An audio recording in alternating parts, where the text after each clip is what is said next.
नमस्ते, आदाब, सत श्री अकाल। मैं आपका होस्ट अफरोज कुरैशी और आप देख रहे हैं प्रगति न्यूज सबसे आगे।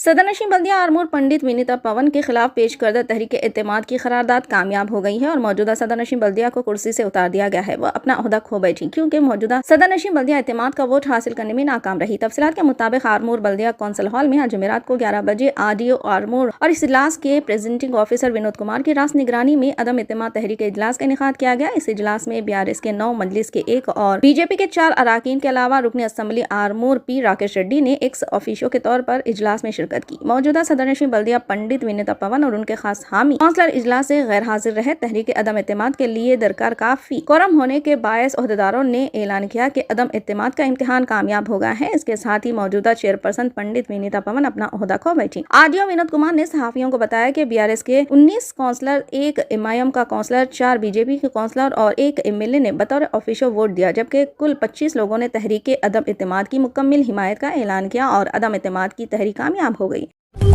तेलंगाना हाईकोर्ट ने कांस्टेबल के तखर्रुरात में हायल रुकावटें दूर कर दी है। हाईकोर्ट की डिवीजन बेंच ने जुमेरात को सिंगल बेंच की तरफ से उम्मीदवारों को 4 निशानात शामिल करने के अहकामात को मुस्तरद कर दिया और डिवीजन बेंच ने हुक्म दिया कि तखर्रुरात का अमल 4 हफ्तों में मुकम्मल किया जाए, जिससे 15,640 कांस्टेबल की जायदादों को पुरकी हमवार होगी। पुलिस रिक्वायरमेंट बोर्ड ने तेलंगाना में कांस्टेबल्स के 16,604 जायदादों पर भर्ती के लिए नोटिफिकेशन जारी किया था, जिसमें सिविल AR वगैरह शामिल है और अहलियत के इम्तिहान का इनेकाद किया, जिसमें 15,640 उम्मीदवारों का इंतखाब किया गया। पुलिस रिक्वायरमेंट बोर्ड ने 30 अप्रैल 2023 को कांस्टेबल के फाइनल तहरीरी इम्तिहानात का इनेकाद किया और 4 अक्टूबर को नताइज जारी किए। ताहम कई उम्मीदवारों ने हाईकोर्ट से रुजू होते हुए कहा कि तहरीरी इम्तिहान में 4 सवालात गलत देने का इल्जाम आयद करते हुए 4 निशानात देने की दरख्वास्त की। इस पर समाअत करने वाले सिंगल जज ने तखर्रुरात पर रोक लगा दी। 4 नंबरों को शामिल करने का हुक्म दिया गया, जिसकी वजह से मुलाजिमतों के लिए मुंतखब उम्मीदवारों ने अपनी तशवीश का इजहार करते हुए इस मामले को डिवीजन बेंच से रुजू किया। डिवीजन बेंच अदालत ने तखर्रुरात की इजाजत दे दी।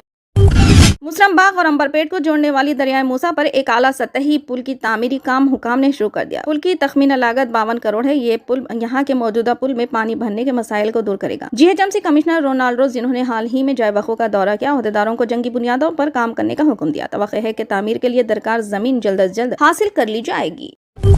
मरकजी इलेक्शन कमीशन ने जुमेरात को तेलंगाना में 2 खाली MLA कोटा के MLC सीटों को ज़िमनी इंतखाबात के शेड्यूल का ऐलान किया। वाज़ेह है कि BRS MLCs कडियम श्रीहरी और P कौशिक रेड्डी ने असम्बली इंतखाबात में कामयाबी के बाद MLC के ओहदों से इस्तीफा दे दिया था, जिसकी वजह से ये 2 सीट खाली हो गई थी। इस सिलसिले में मरकजी इलेक्शन कमीशन ने ज़िमनी इंतखाबात के शेड्यूल का ऐलान किया है। इंतखाबात का नोटिफिकेशन रवा माह की 11 तारीख को जारी किया जाएगा। इसी दिन से पर्चा नामजदगी की वसूली शुरू हो जाएगी। पर्चा नामजदगी की आखिरी तारीख 18 जनवरी को होगी। 19 तारीख को नामजदगी की जांच पड़ताल और 22 तारीख तक नामजदगी वापस लेने की आखिरी तारीख होगी। इलेक्शन की पोलिंग 29 जनवरी को होगी। पोलिंग सुबह 9 बजे से शाम 4 बजे तक जारी रहेगी। इलेक्शन कमीशन ने ऐलान किया है कि नताइज का ऐलान 21 फरवरी को किया जाएगा। इलेक्शन कमीशन ने कहा है कि तेलंगाना में 2 और यूपी में 1 MLC सीट के लिए ज़िमनी इंतखाबात होंगे।